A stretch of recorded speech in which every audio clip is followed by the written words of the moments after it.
சக்கரை நோய் வர்றது கூட தப்பு இல்லைங்க. ஆனா அந்த சக்கரை நோயை கண்டுக்காம அதை கண்ட்ரோலையே வைக்காம இருக்காங்க பாத்தீங்களா, அதுதாங்க பெரிய தப்பு. இன்னைக்கு சர்க்கரைனால கண்ணில் என்னெல்லாம் பாதிப்பு வரும் அப்படிங்கறத நான் தெளிவா எக்ஸ்பிளைன் பண்றேன். Hello all, this is doctor Sarayu, உங்க ஐ ஸ்பெஷலிஸ்ட். சர்க்கரைனால மெயினா வரக்கூடிய கம்ப்ளைண்ட்டே கண் பார்வை மங்களா தெரியறது தான். ஸோ பேஷண்ட்டுக்கு சர்க்கரை கண்ட்ரோலே இல்லை, ரொம்ப ஃபிளக்சுவேட் ஆகிட்டே இருக்கு அப்படின்ற பட்சத்துல அவங்களுக்கு கண்ணில் லென்ஸ் ஸ்போல் ஆகும். அதனால அவங்களுக்கு ரிஃப்ராக்டிவ் பவர் வேரி ஆகிக்கிட்டே இருக்கும். ஸோ பேஷண்ட் கண் ரொம்ப மங்களா இருக்குன்னே சொல்லுவாங்க. குறை எதுவும் இருக்காது. ஆனா இந்த மாதிரி அன்கண்ட்ரோல்டு சர்க்கரைனாலேயே அவங்களுக்கு கண் பவர் சேஞ்ச் ஆகிட்டே இருக்கிறதுனாலேயே அவங்களுக்கு பார்வை மங்களா தெரியும். ஸோ என்ன பண்ணுவாங்க, ஃப்ரீக்வெண்டா கிளாஸஸ் சேஞ்ச் பண்ணிக்கிட்டே இருப்பாங்க. இது இல்லாம அவங்களுக்கு கண்ணில் ட்ரைனஸ், ரொம்ப எரிச்சல் இருக்குது, கண்ணில் ஏதோ ஊர்த்திட்டே இருக்கிற மாதிரி இருக்கிற சிம்டம்ஸுமே இருக்கும்.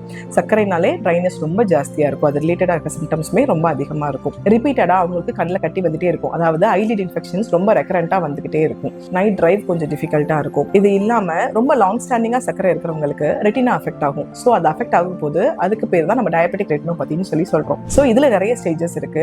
இப்போ அவங்களுக்கு மேக்லான்னு சொல்லக்கூடிய இடம் அஃபெக்ட் ஆகும்போது அவங்களுக்கு இமேஜஸ்லாம் ரொம்ப டிஸ்டார்டடா தெரியும். ஸ்ட்ரைட்டா இருக்கக்கூடிய லைன் கூட ரொம்ப வேவியா தெரியும். தூரத்துல இருந்து இருக்கிற ஆள் யாருன்னே அவங்களுக்கு ஐடென்டிஃபை பண்ண முடியாத அளவுக்கு அவங்க பார்வை ரொம்ப டிஸ்டார்டடா இருக்கும். ஸோ கண்ணில் நரம்புல ரத்த கசிவு, கண் நரம்புல வீக்கம், இது இல்லாம பூச்சி பறக்கிற மாதிரி இருக்குது, ஃபிளாஷஸ் வருது, இதெல்லாமே ஒரு எமர்ஜென்சி சைன்.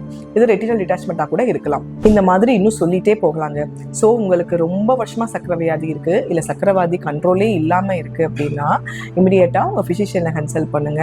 சக்கரை லெவலை கண்ட்ரோல்ல வச்சுக்கோங்க. HbA1c எப்பவுமே கண்ட்ரோல்ல வச்சுக்கோங்க. அதை விட முக்கியமா பீரியாடிக்கா உங்க ஐ டாக்டர் கிட்ட செக்அப்க்கு போங்க. இந்த வீடியோவை உங்களுக்கு தெரிஞ்ச டயபெட்டிஸ் இருக்கிற எல்லா ரிலேட்டிவ்ஸ்க்கும் மறக்காம ஷேர் பண்ணுங்க.